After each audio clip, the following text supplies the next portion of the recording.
Every company has its crown jewels, right? That secret sauce, the thing that makes it totally unique.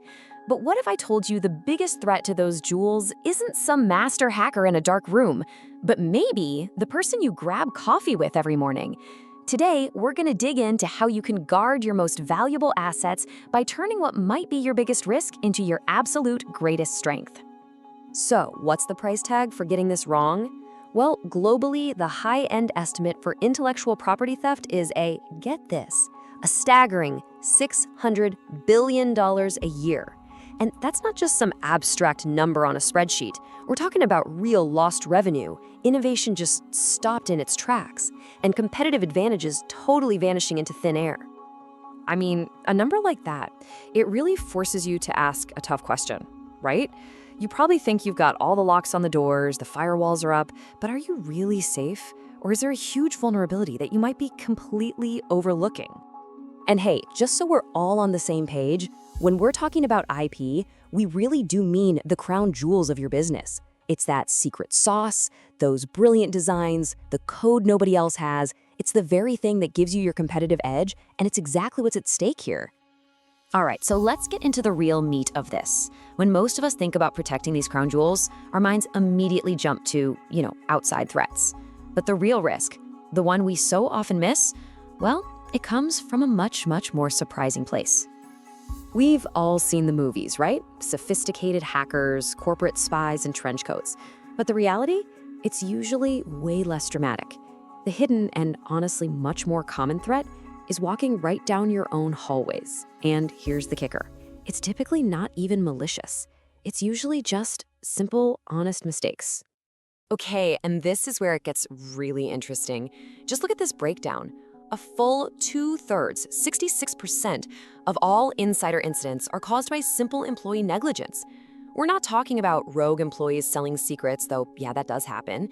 The much, much bigger problem is good, well-meaning people on your team who just don't know any better. They don't see the risks.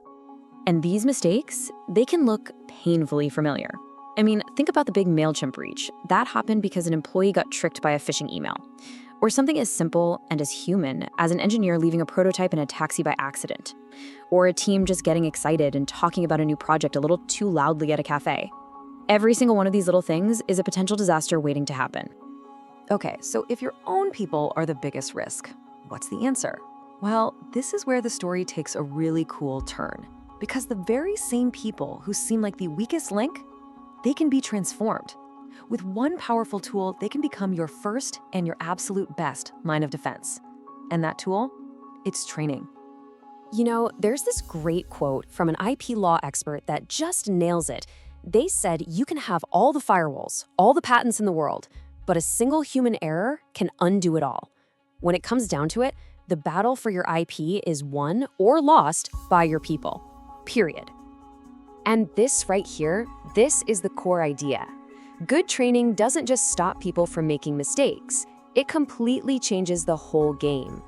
You're literally turning a potential liability into your most proactive, most vigilant asset. So what does good training actually look like? Let's be real, we're not talking about some boring one-hour lecture that everyone snoozes through. No, an effective program is like a living playbook. It gives your employees the actual skills they need to guard the crown jewels every single day. And a really strong playbook moves from the what to the how. So you start by clearly defining what the crown jewels even are, so people know what they're supposed to be protecting. From there, you build a foundation of practical skills. Everything from digital habits like cybersecurity hygiene to real-world stuff like physical security. And you have to cap it off with a clear, totally blame-free way for people to report incidents. Each step just builds on the one before it. Let's zoom in for a second on cyber hygiene, because this stuff is absolutely non-negotiable. These aren't just polite suggestions from the IT department. They have to become fundamental habits. Using multi-factor authentication, that's like putting a deadbolt on your digital front door. And keeping company files off your personal cloud drive, that's not just some arbitrary rule. It's what stops your secret sauce from accidentally ending up in a public folder for the whole world to see. And then you've got the whole public-facing side of things. Social media, communications, get this. There was a case where a company actually lost trade secret protection for its client list. Why? Because employees had basically posted those connections publicly on their social media. The lesson here is so clear. A stray photo with a prototype on a whiteboard in the background, a casual mention of a new feature, it can undo years of hard work in an instant.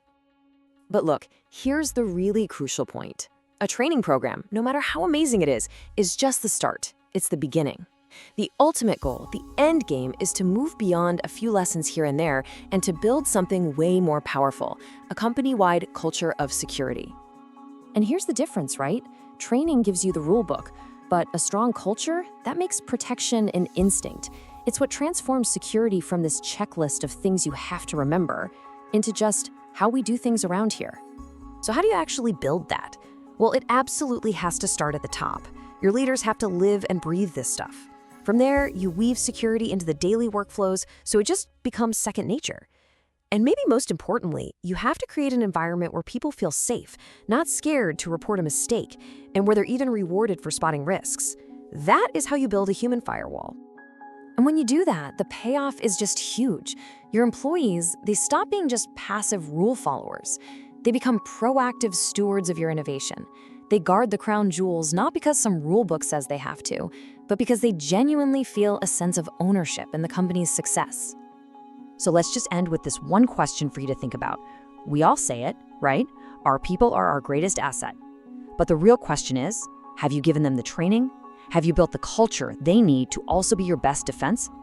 Or have you, maybe by accident, let them become your single greatest risk?